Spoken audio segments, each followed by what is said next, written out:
having looked over your website, I'm not sure that I'm adequate to introducing you. When I heard extreme wood bending, I had something totally different in mind than what he's done. Chris has developed a new way of dealing with wood that literally makes it almost like working with soft plastic.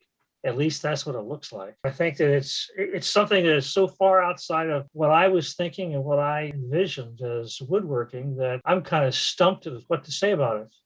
The one thing though that popped out is his wooden bicycles. And I heard these stories about wooden bicycles out there somewhere and never really saw a picture of one or saw how they were made until about a week ago when I looked at Chris Mroz's website and I was stunned. Chris, though, has this technique for working with wood that I think will make us all see wood in a very, very different manner. I'm excited to have him here tonight.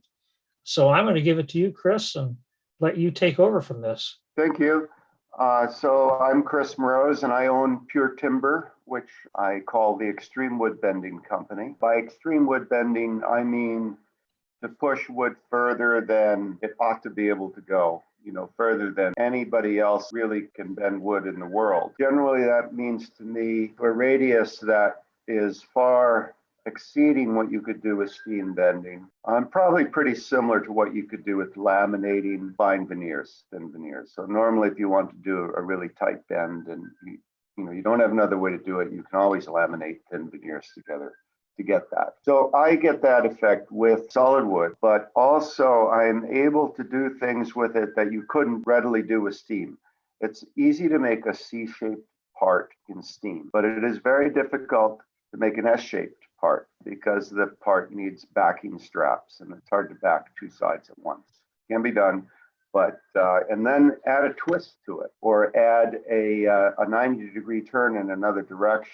And we're starting to talk about very organic shapes. And that's where I like to spend most of my time is in 3D organic shapes with solid wood. The process that I have, it's called compressed wood, but most people don't really know what compressed wood is. It is wood that has been modified to make it flexible. Here's the secret to how this all works. We compress the wood end to end to make it flexible for bending. Think about just a drinking straw, a straight drinking straw, pretty rigid. It'll break really before it'll bend. And then compare that to a hospital drinking straw, one with bellows in it. So what I'm doing is I'm taking straight wood and applying pressure to the end of the plank. It allows the cell walls to kind of slide and form a micro bellows inside, much like that hospital drinking straw. So what I've done then is I have built in stretch. Wood can't stretch. It is something that you have to prevent from stretching. If you're going to steam it, you would typically use a backing strap to prevent the stretch. So we pre-compress it so that later on you can stretch it. And the wood that has slid in the cell walls and formed a micro bellows of those walls, we're literally compressing 20%. So we take 10-foot planks of wood and compress them to 8-foot planks of wood.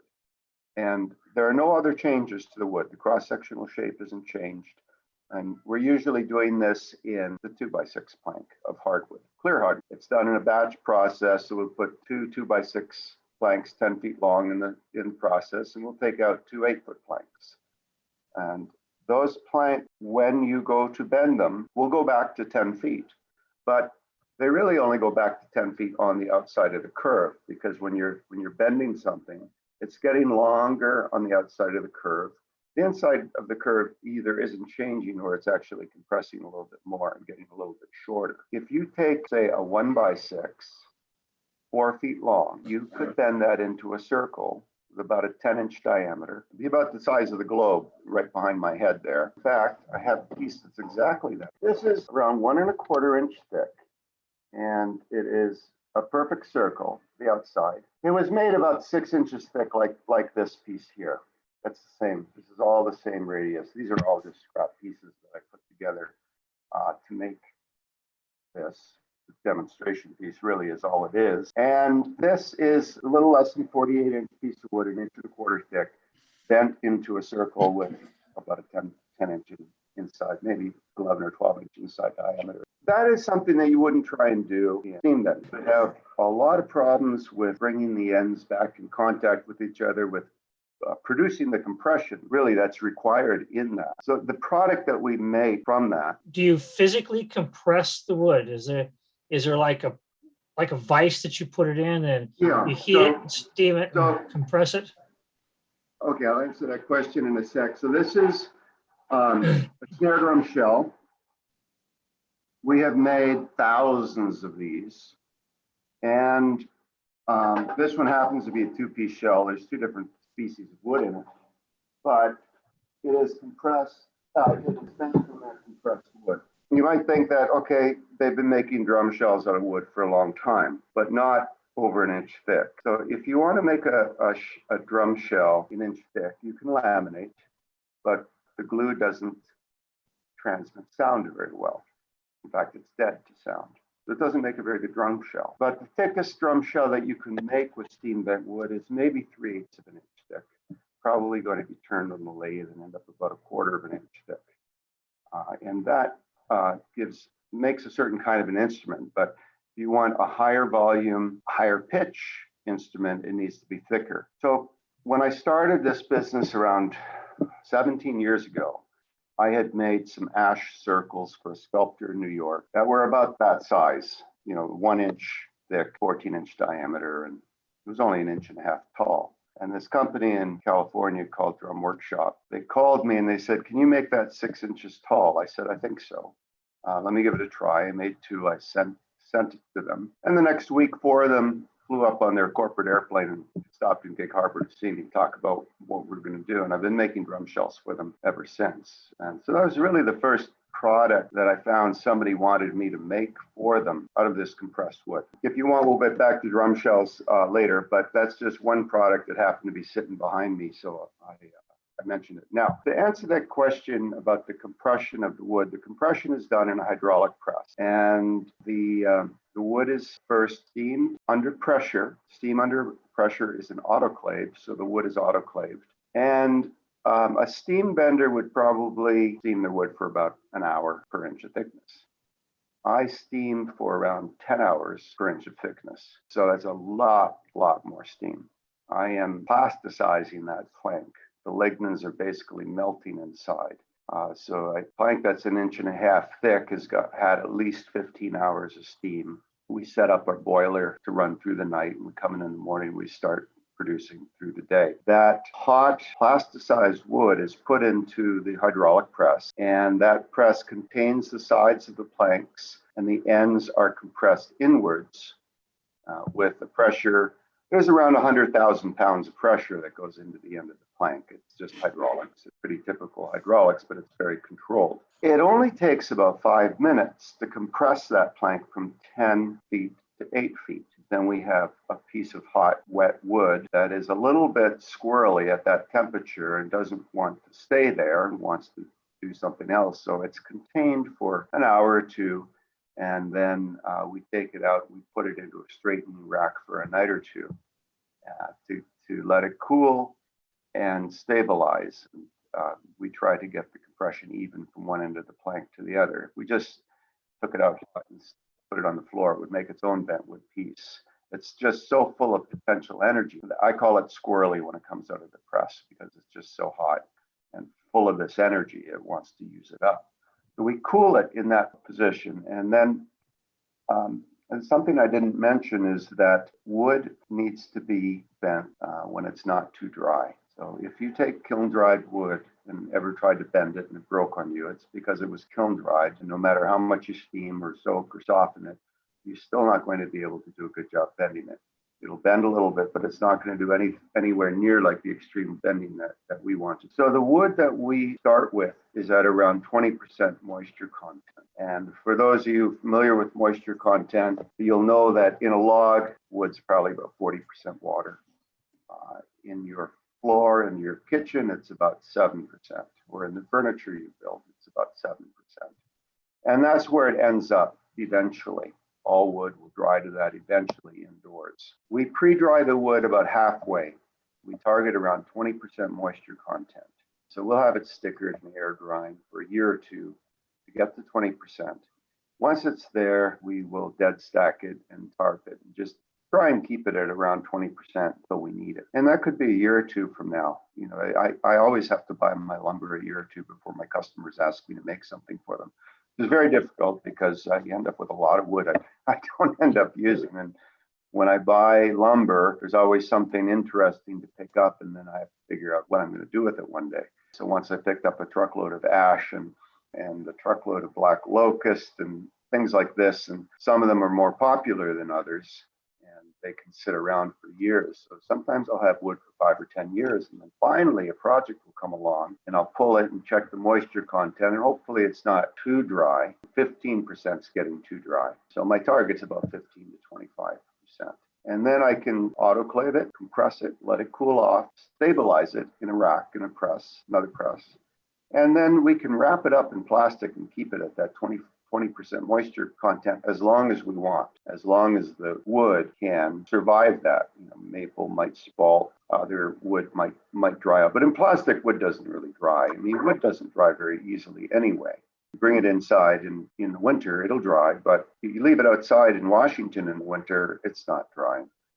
It'll dry from May to October, but that's about it. So it's actually a very good state for us to be doing this in, because if I were in Southern California or Arizona, it would be very difficult to manage this and keep my wood at 20%. It'd always be getting too dry on there. Once we've produced the compressed wood, we can just wrap it in plastic and store it. Keep it, as I said, for months, years, till we need it. Usually we're not compressing years worth because it's slightly better when it's fresh. It starts to lose some of its flexibility as it dries. But that's another secret of why it works. So the first secret was that we have built-in stretch through compression. So we've made something that you can stretch, like plastic drinking straw with the bellows in it. And then the second thing is that we can wrap it up in plastic and keep it almost forever until we need to use it, or until somebody buys it from us for their own projects and it goes to them. So this is probably a good time to describe what we do with all this wood. Pure timber. I started it in 2005 with the idea that I was going to make things and sell them. And I was already buying compressed wood from a company in Maine that had bought this press from Denmark. It's a rather expensive thing to get into. The company in Maine paid $250,000 for the press. They set it up for wood bending in their operation, and they were selling mainly to the big furniture factories in North Carolina. And this was through the 90s and into 2000. I found out about them shortly after they bought the press in about 2002. And I ended up becoming their biggest customer. I still had my day job, and I was buying compressed wood and making things and working on my website and thinking, okay, I'm going to be building things that incorporate this compressed wood, but turning it into something large scale. Really, my ambition was to do bigger things with it, like structural parts. So I started to patent different applications for it, which I don't recommend doing. After doing that, I found out it's expensive and it doesn't really offer you any protection. So if you're ever thinking about patenting something, it's probably almost certainly not worth it, especially in wood products, because you don't have the leverage of technology and things like that for it. So what happened to the company in Maine is their business in North Carolina went to China in the early 2000s. And after buying from them for about 3 years, they said, Chris, I don't know if we're going to be able to fill your orders anymore. We'll probably be closed soon. And they had 85 employees. And I met them there down to 35, and they're heading for 0. And I said, well, I need to come and buy your press then. So I went to Maine and I did that, and I brought it to Gig Harbor, and I just bought a property in Gig Harbor to use for my business that year. So I set it up apart, but I had them compress, I recall it was $17,000 worth of compressed lumber that they compressed to ship with the machine that came with it, so I could keep using it without having to set the machine up right away. Eventually, I quit my day job and set the machine up and started making it myself. And that was 17 years ago. So I didn't end up developing a business that makes structural parts out of compressed wood and sell them, say, to timber framers. That was an idea early on. Usually what I did is I was coming up with interesting ideas that went into the website as eye candy and food for thought. And eventually, people would contact me and say, that's cool, but can you make what we designed? And that's how my business developed. The answer was always yes. And ever since, I've been making other people's design using what I know about wood bending. And it doesn't always include compressed wood. Sometimes it's steam, sometimes it's lamination. It depends on the project. But compressed wood is relatively expensive. If I take something that costs me $5 a board foot, by the time it's compressed wood and I sell it to you, it's going to be closer to $50 a board foot. So it's going to be roughly 5 to 10 times as expensive as what it was after it's compressed. I like to think of it as being kind of priced like koa, but it can do something that koa can't do. The only reason to use a raw material that is that expensive is if you can't do it any other way. That's why I'm usually thinking about projects that a steam bender wouldn't attempt, a laminator wouldn't attempt. Ends up looking more like wrought iron that's bent, or even plastics that are bent. Those are more of the things that I think about. But they tend to be very organic shapes and bends in 3 dimensions. So if it's not in 3 dimensions, you don't really need to use my compressed wood. It's just not that big an advantage. If it's really an advantage when you have S-curves, twists, turns, or just very, very tight bends from thick wood. Like the drum shell I mentioned, they wanted a drum shell an inch thick so they could get a high pitch and a loud volume. It was basically their holy grail to produce this kind of a drum shell. And this did the trick. So I started looking for applications where thick, solid wood bent to really tight radii was an advantage to the customer. So in a Windsor chairback, if you don't want to get into steam bending and learn how to do that, it takes some time and it takes some equipment. You can take a piece of my compressed wood and make a Windsor chairback. But I wouldn't call that the highest and best use of compressed wood to make a Windsor chairback. They've been made since the 1800s. I think they didn't need compressed wood to make them. Now we kind of do because steam bending's a little bit lost, and it's just a little bit easier to order a piece of wood for me and make that Windsor chairback that way. But it's one of the least interesting projects out there to me that somebody calls up and goes, I want to make a Windsor chairback. It's like, oh God, I've heard this before, and it just doesn't excite me. So we know how to make Windsor chairbacks, and I don't need to be involved in that. I like to be involved in challenging things. And usually I'm not doing very many one-off projects either.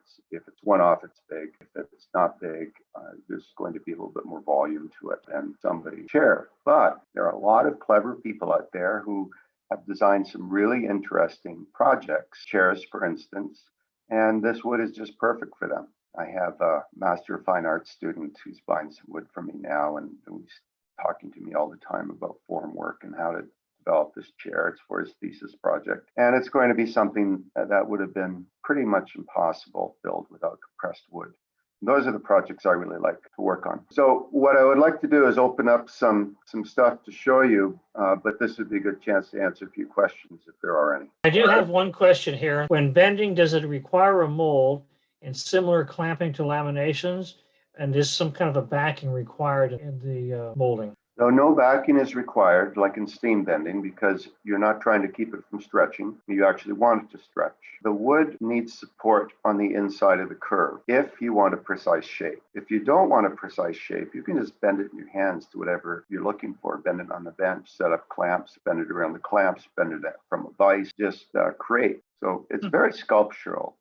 And that same piece, as I said, wood doesn't dry that fast. Some people think they have to work with it very quickly. It's not true. Wood doesn't dry very fast. It's at 20% moisture content. You go to bed at night, come back in the morning, it's probably at 19.75% moisture content. It won't really make any difference. You can unbend it and completely change it and bend it the other way, or just do simple tweak. So it's really great for working on the bench top and creating. But if you want a precise shape, you need to make a form. And the simplest kind of forms are made out of plywood and 2x4s. And I recommend that you support the wood on the inside of the curve. Making an S shape, you have 2 insides of curves, so you need to support both of those. The outside of the curve, all you need besides the wood and your clamp is a clamping caul, so you don't dent the wood. The wood's a little soft at that moisture content. It's best to support it. But as the wood dries, it's moving. It's actually tightening on the form. It does the exact opposite of what steam bent wood does. Steam bent wood, after you take it off the form, it relaxes. You usually overbend it 10 to 20% to kind of goal seek on your size. You don't have to do that with compressed wood. The wood actually tightens a little bit on the form as it is drying. And so that's another reason for supporting it on the inside, to prevent it from moving in that direction, moving to the inside. And as long as it's fully dried on that form or on a suitable drying rack, it won't move anymore. Wood is flexible at 20%, and it loses that flexibility gradually until it's fully dry at, say, 7%, which is normally what we target for furniture building.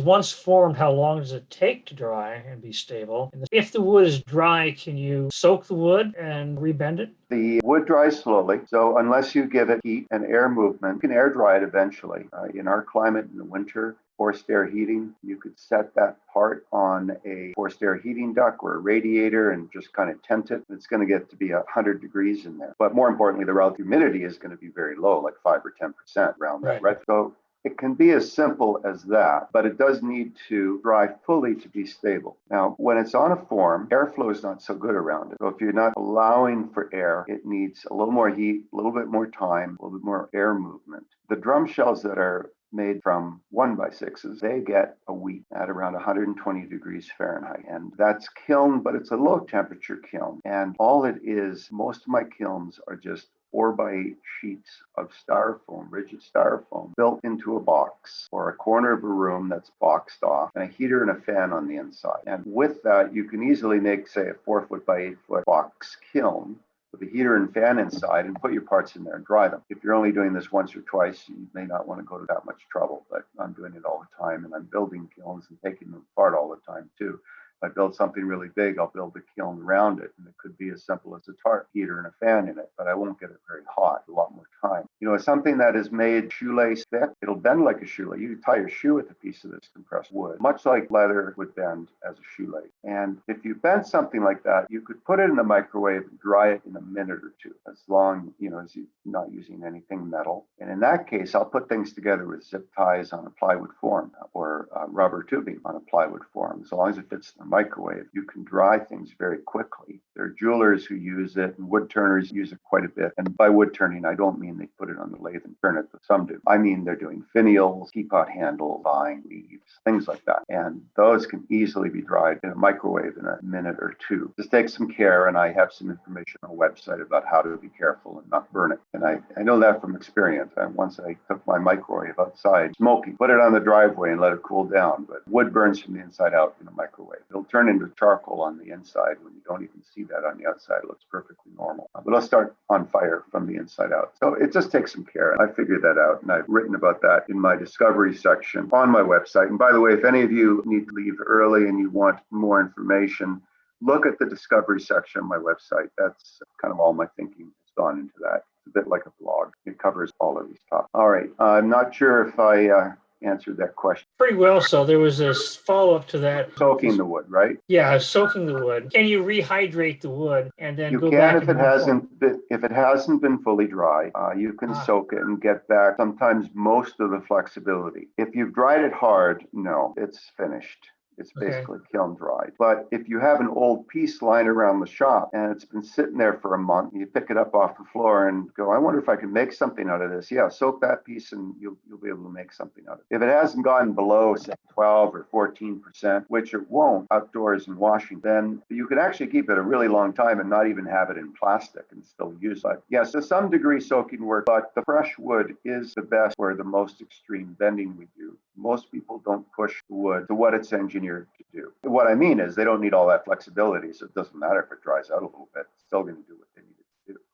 But fix the shape by fully drying. And so it depends on humidity, temperature, and how thick it is. So it can be anywhere from a few minutes in a microwave to a few weeks in a kiln, depending on how thick it is. Can it be sized when wet? We compress it in planks, as I mentioned, 2x6s, and we're usually using 5/4 or 8/4 lumber, generally 6 inches wide, because that's what fits in the compression chamber. So we're either compressing this 5/4 or 8/4 lumber, and from those planks that come out at 8 feet long, they can be dimensioned to any smaller size. Anything with a saw blade will cut it, but I recommend a bandsaw because the wood is rarely perfectly straight, these planks. You usually have some kind of bow or crook in them, and you don't really want to put that on your table saw. You get a pinch blade and you can get a kickback. But bandsaws don't care if the wood is bowed. And it's very easy to saw what you need off on a bandsaw.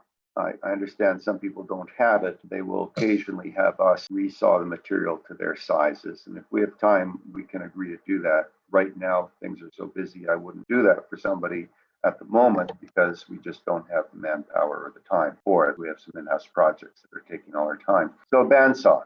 And then any kind of sanding works well. I use a lot of aggressive sanders, like 24 grit, 36 grit to shape. The one thing that doesn't work well are routers and knife planers. And that is because they can peel the grain. So those knives run with the grain. Any knife that runs with the grain can peel the grain out. And the compressed wood is very susceptible to that. If you know what climb cutting is, it's possible to route it and climb cut, and you're just paying attention to grain directions that you don't peel grain. But the best way to deal with compressed wood when it's still moist is bandsaw and abrasive planers, edge sanders, wide belt sanders, anything like that, but not routers, high-speed molders, and table saws. Once it's dry, you can do pretty much anything you want to. It might still be a little bit more prone to chip out with a router doing a round over, but again, climb cutting, it's okay. But the wet wood, bandsaw, and abrasive sanding. Another question that came in, is the autoclave separate from the compression chamber?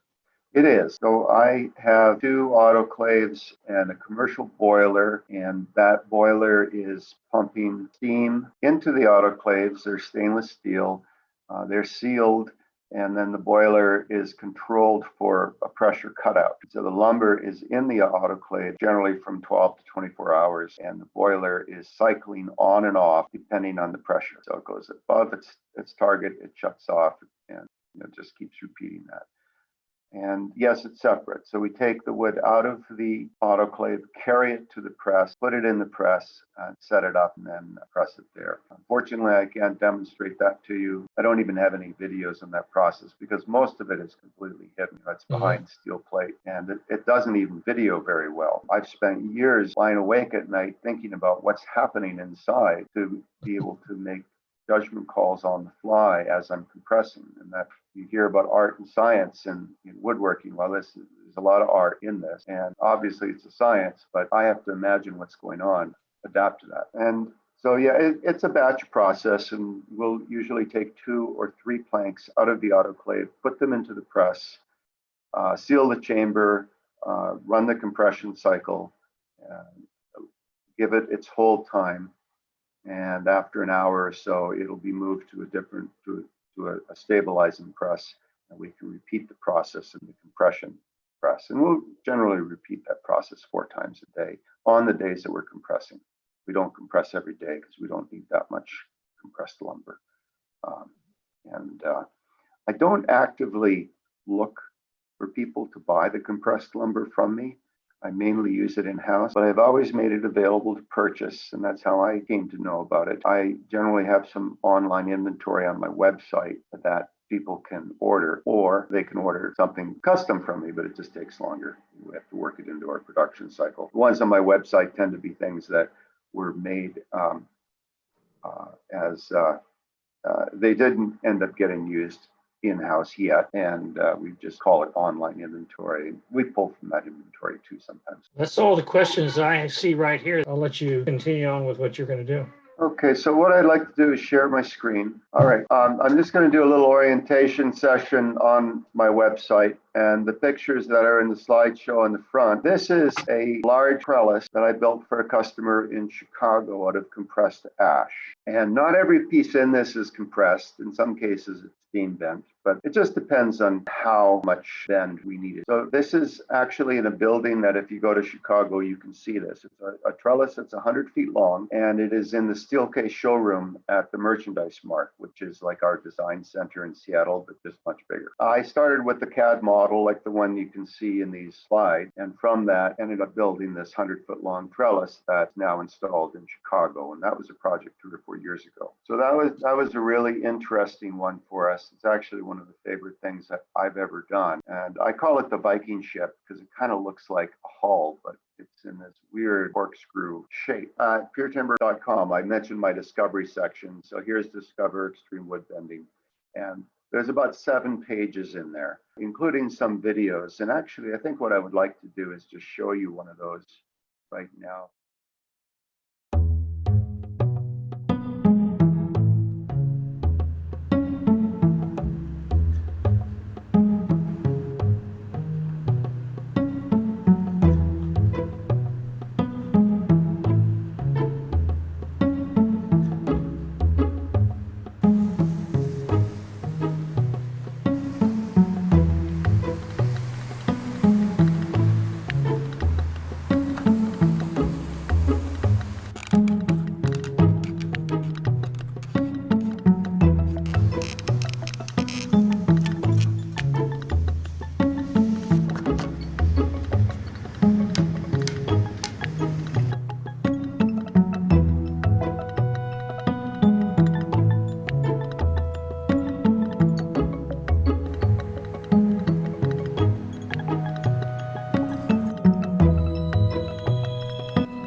So I call that guerrilla art. And I'll throw a challenge out there. Anybody wants to do something like this, I'll supply the wood for it, as long as you make a video of it for me. And that's what this person did. He traded this video for some material that I sent him and did this really beautiful professional video. One of the ideas I had was to just, I call it guerrilla art. So go up to something like a stop sign, wrap it, compressed wood. I think you're probably going to take it apart afterwards, but the point is to make it look like maybe you're not.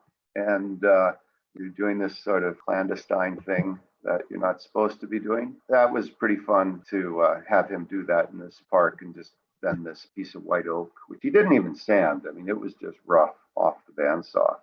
And he took that and kind of made a temporary piece of art out of that. Who knows? Maybe it's still there. He didn't show me if he took it off or not. It could still be there, but I don't think it is.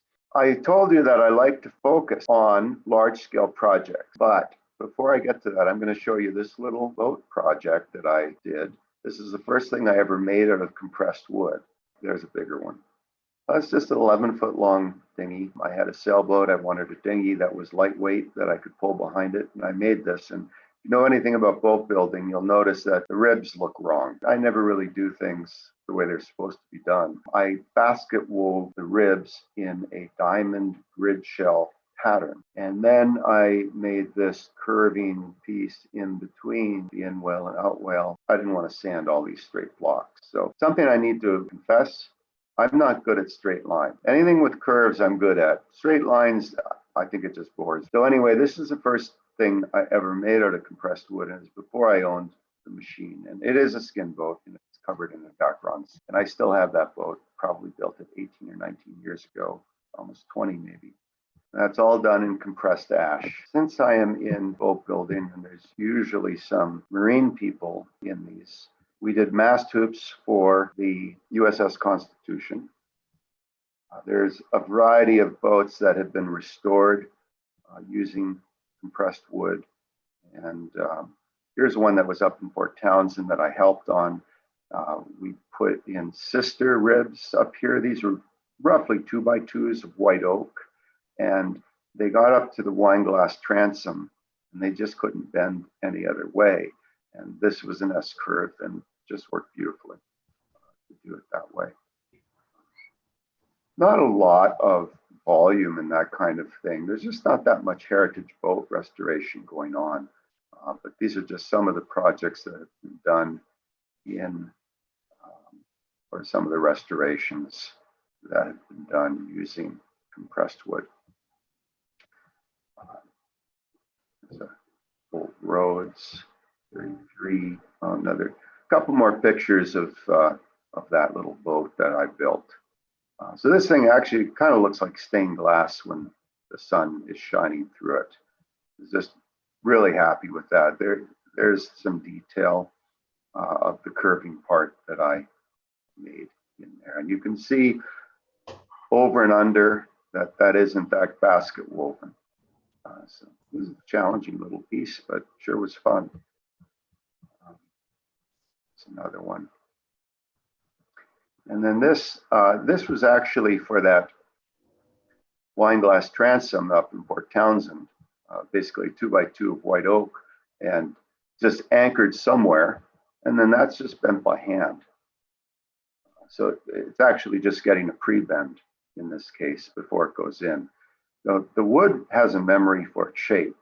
So if you do something like this and you have a tough place to put it, like this transom of this bow, it can be pre-bent and it'll hold its shape fairly well until you get it in and clamp it into place. So it's actually pretty easy to work with in that way. Here they're kind of taking that pre-bent piece and now they're sliding it down in to replace one of these ribs.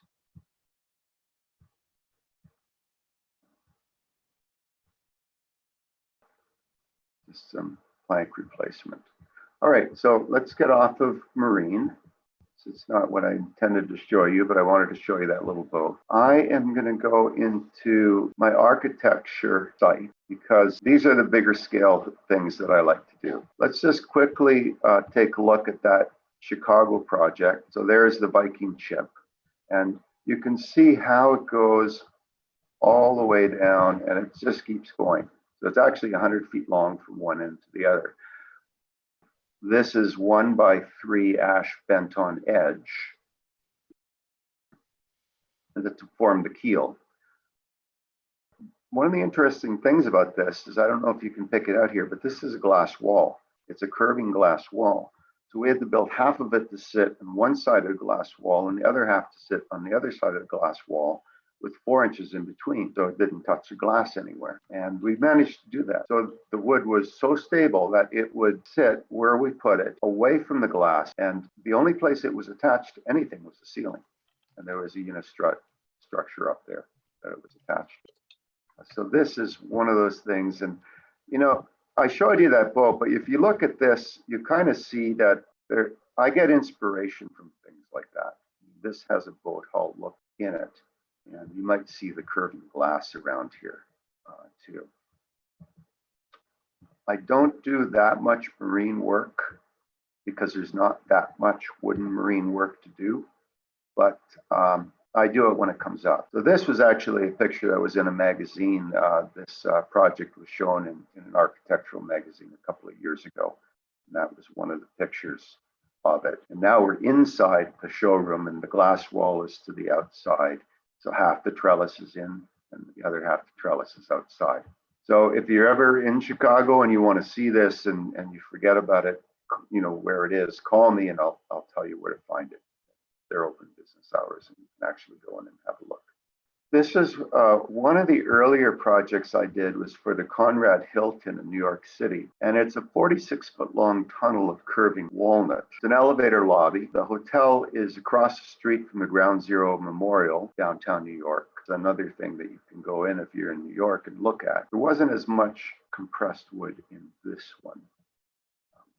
But it sure was a fun thing to build. It was a fin wall, but it was a 3D shell background that I cold molded, like you would cold mold the boat hull. And then it had this curve up near the top. It had this sort of valance going up. So kind of moved this way, moved that way. It had a nice 3D shape to it. And it was designed by a famous architectural firm in New York, which is always fun to do. Here's another one from a famous architectural firm in New York. And this is called the Grand Staircase. It's at the Andaz Hotel in Maui. This is like a yacht hull, 60 feet long, that's curved into a corkscrew. We did all of the wood elements in this. And there is a steel substructure in it. Very complicated piece built. I'll see if I can show you some of the structure that we built. So this is an interesting picture. You just get that Nautilus look to it. Do the designers come to you with a rough design and you refine it, or do they come with a finished design for you? It depends on when they find me. Sometimes they'll come to me with, these are the parts in my shop before they went into the container and were shipped by sea freight to Maui. Quite often they find me a little too late and they come with the design already done, and they will allow me to have some input into how to make it more buildable. Best thing is if they find me a year or two before it's built and go, I mean, in this case, they came to me with this. That was the concept. And then we built all of these parts that became that. And by the way, here's the steel structure. We're fitting some of the wood to it, to the steel structure. And we had outside wood on this. It was strip planked. Outside hull and this inside skirt piece that had to be built too. So those are the only 3 architectural projects I'll show you, but you can go into the website and you can dive into some more of those. From there, I'm going to go into a gallery where we put in things that people make from our compressed wood and send me pictures. In this case, I made that. That's just something I came up with. And I tell people that that's how hammers grow on trees. And once they're picked, they have to be cut in half and the handle straightened. That works great at trade shows. So that's one of mine. I've made like a half a dozen of those, not that many. And then this is something that I make quite a few of. Sometimes I'll just make a knot and I'll put it in a customer's package that's being shipped to them. And there's also some stores that buy them from me. That's one of those. Here's one of those knots that I just made by hand. You take something that's a 1/2 inch by 1/2 inch and 48 inches long. You just bend it with your hands into something like this. And by the way, those planks in the background, that's how it looks if you buy any from us. That's how it'll come. There are some really clever artists out there that take our compressed wood and do things like this with it. So if you want to see more of that, take a look at our wood galleries. This is done by Tanya Rada. She's in Arizona, and she was working a lot with this 10 years ago. Now she's doing more things like teaching, but she has some amazing stuff. And a lot of my customers do stuff like this, so you may not need the compressed wood for the legs because they can kind of be sawn, but part on top, the vines, looking things, just ideal for compressed wood to make these 3-dimensional things, organic shapes. So there we go. The teapot handle is the compressed wood portion of this. It's a wood turner in Vancouver, BC. We do a lot of studio furniture. This is a chair that I made for the architect Gula John's daughter in LA. She's actually Icelandic, but she's in LA. And I'm doing another project with her right now. I've made 4 of these chairs for her, all 100% compressed wood in this case. Extremely difficult to build this. We worked on this design together, and then I made 4 of them, and I never wanted to make another one again. It's just too hard. And they're like priced like a Lexus. So it's not like there's a big market for these kind of Game of Thrones chairs. But somebody came to me and they wanted a chair that they designed, and so I prototyped it for them. I had some time to do that. So that's all done in compressed wood. On your website, and from what you've said, the wood really only comes about 6 inches wide. So how are you getting something that wide? Gluing it together? It's strips. Yeah, it's segmented strips. Probably in this case 3 inches wide at a time. Something that's reasonable to work with and put together and round out to the shape. Normally something like this in wood, you would think, well, I'm going to have to cut it out of plywood and waste a lot of plywood, but it can be bent in compressed wood. This is the churner chair. I've been making the arms for this chair for over 15 years. I've made, 10,000, 12,000 of these arms. And it's the iconic churner chair. It was designed in 1959. Those arms were made in Denmark up until about 2006 or 2007. I got that business and I've been doing it ever since. Here's another churner chair. This is something I made 6 of these benches that went into the Sydney Opera Hall, an articulating bench. It's pretty fun. This is a chair I prototyped for Knoll Furniture Company. We didn't end up building the chair for them. It was, I don't even know if it went in production. It was a very complicated thing to make. I mentioned musical instruments that we make. Mostly it's customers make things. Like this is actually a very clever idea with compressed wood. Here's another electric guitar that somebody made out of compressed wood, a piece of white oak. Other guitars, I actually made the sides for this, sycamore. So, species. Any of the North American hardwoods, in this case, sycamore and walnut. Most of the North American hardwoods work just fine. Here's a set of guitar sides that I built in walnut, and they went to a luthier in Italy. The drum shell that we make, one-piece drum shell. Very expensive drum shells. They're, I don't know, $1,400 a piece, and you can buy a drum for $300, but not this one. And did anybody want to hear more about bicycles? Yeah. So I have a separate website for my wooden bicycles. Brand name is Renovo. They are made on a backbone of compressed wood. So the wood that you're seeing in the outside of the frame is not compressed, but it is the part inside. These curves, that's one piece of wood that goes along the inside of that triangle, and that's compressed. And then there's another compressed piece up here, back here, here. So we're making a compressed wood structure that just works really well for bicycle. In this case, the outside layer is done in barrel staves. So we laminate together old barrel staves, like recycled barrel staves, to make the outside. So it's compressed on the inner layers. This kind of shows it. So the compressed wood is all this walnut through here that's making the curves. The part out here, I leave in the wine stain on the barrels, and that is the white oak barrels on the outside. There's quite a lot to look at for the bikes. Right now, I'm very busy with architectural projects. I have about 6 bikes in production that I haven't touched in a month or two. Here's one up at Port Townsend at the Wooden Boat Show, out in the snow. The wood is not affected by the elements because of the way it's finished. Another Port Townsend shot. So this was a gum cherry frame. I think I used the sassafras compressed frame on the inside. Any more detail or any questions on the bikes? What kind of lead time do you have on if somebody wants one? What's the lead time? Usually I can build one in about 2 months. Could probably build one in a month, but there's just a lot of steps and there's a lot of times epoxy has to be like dry. The quickest I could do one is a month, but I generally say 3, and it easily pushes 6 with other things going on. But I also make, when I have time, I make spec bikes, stuff that I want to build. And then those can end up on my website, like this one. I think it was a spec frame that I built. Those are just very, very cool. Thank you. They are very, very rewarding to build. I mean, it's the most fun I can have in a wood shop. I used to think chairs were hard to build, and then I started building bikes, and boy, they're a lot harder. The geometry and the precision that we have to get in them is just pretty intense. So how do they ride? So a wooden bike is going to be a little bit heavier than a carbon fiber bike, but it's going to have a similar frame. It's hollow on the inside. I often forget to mention that.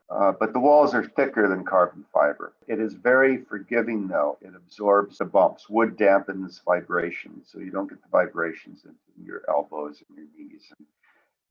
It rides stiff, so it's sideways stiff, but it's very pillowy vertically. So it ends up being a really great combination, and it makes for an extremely comfortable ride. And that's something that, carbon fiber and aluminum are not very good at. Most bikes are built. Steel is pretty good, but it's not used so much anymore. It's heavy, but it's a pretty compliant ride for a steel bike.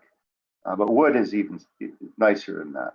So beautiful riding bike. So you get kind of the stiffness of carbon and the compliance of steel. And then I can tune that depending on how I build it. So I can make a softer ride or a firmer ride. Like the bikes I build with barrel staves tend to be tanks, and they're a bit heavy and they're a bit stiff. Still a really nice riding bike. I just finished building a bike of sassafras and Meranti. Sassafras is compressed portion. It's quite light. Both those woods are relatively soft and porous. It does make for an extremely comfortable ride. You can dent the wood, but it kind of comes back. You can repair it the same way as you can repair any wood. Whereas carbon fiber, you can't really. You can break a carbon fiber frame with a rock that's thrown up from the tire, and it can be ruined from that. And the wood frame is not like that. It will take abuse. It'll take the weather because it has an automotive clear coat finish on it, a lot of coats of finish on it, and it's repairable. So it makes for a great touring bike.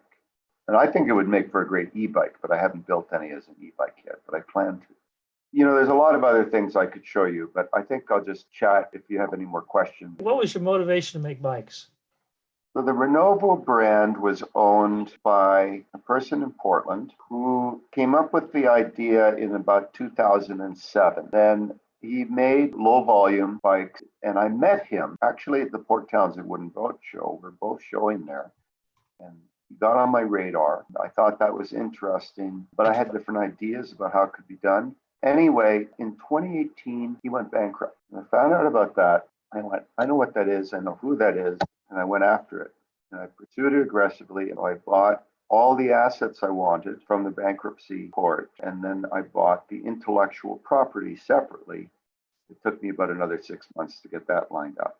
So basically, I bought Renovo out of bankruptcy, and I retooled and took what I liked from it and changed what I didn't, and came up with my own version of the Renovo bike, but with 10 years of marketing behind it. They had a wonderful product and a lot of reviews, and some, you know, they had some good press. And I didn't agree with everything they did and how they built it. So in anything in wood, I look at it, especially if it's curves, like, how would I do that?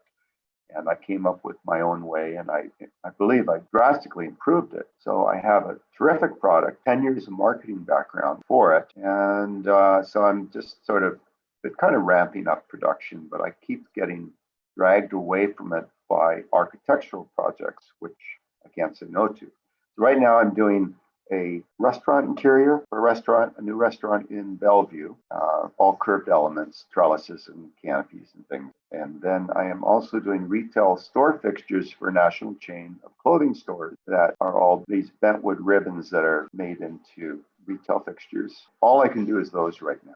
So any other questions? Thank you for coming here tonight. We do appreciate it. Yeah, it's my pleasure. If any questions come up, you can forward them to me, and I'll, or we can do it through Facebook. I saw on your website that you sell samples of the wood too, just for people to kind of play around with. Exactly. Yes. Yeah. All right, well, it tends to be from our offcuts mostly. You probably won't sleep that first night. It's usually how it goes. Start thinking of all the things you could make. Thank you for having me join your group tonight. Thank you. Thank you, Chris. That was great. Thank you. Thank you. I look forward to the wooden bow ties. Okay. All right. Good night, everybody.